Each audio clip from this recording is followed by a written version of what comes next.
صدای امیر قومی، ارنج علی احمدی، کاری از کمال حسینی. مال خود من باش، لطفو بسپار به دلم، قلبمو میدم جاش.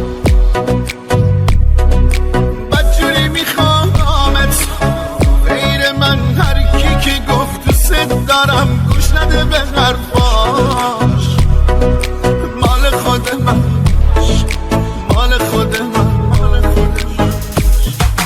سفید شدن طارم‌ها، دیدی خراب شدن آرزوها، خندیدی غمت چیکار کرده با ما، غمت چیکار کرده با ما.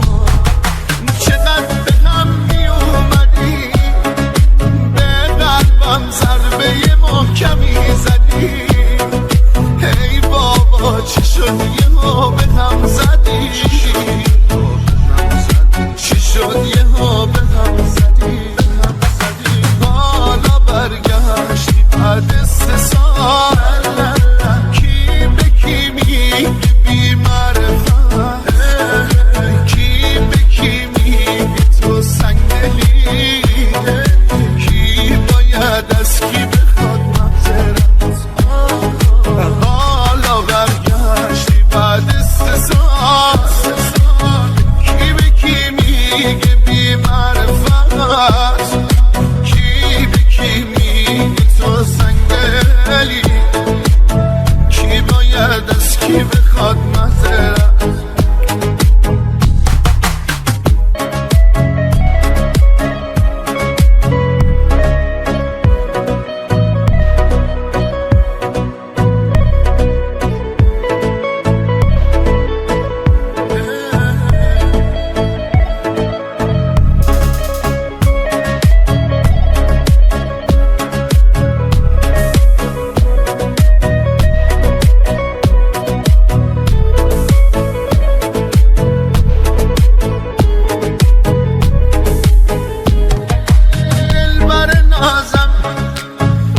که من جلو همه بهت بنازم،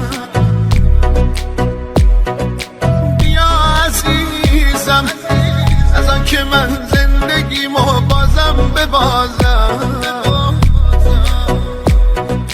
دلبر نازم، دلبر نازم، جوونیمو ازم گرفت وقتی دستای عشقمو گرفت، رفت و تو بغلش آروم گرفت، تو بغلش آروم گرفت. چقدر به هم می اومدی، به قلبم ضربه محکمی زدی. ای بابا چی شد یهو به هم زدی، چی شد یهو به هم زدی.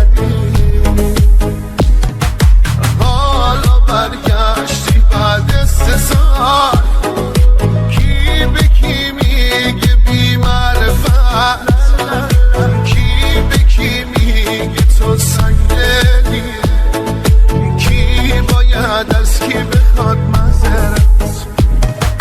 حالا برگشتی بعد 3 سال، کی به کی میگه بی معرفت، سنگدلی، کی باید از کی بخواد معذرت. حالا برگشتی بعد 3 سال، کی به کی میگه بی معرفت، کی به کی میگه تو سنگدلی، کی باید از کی بخواد معذرت.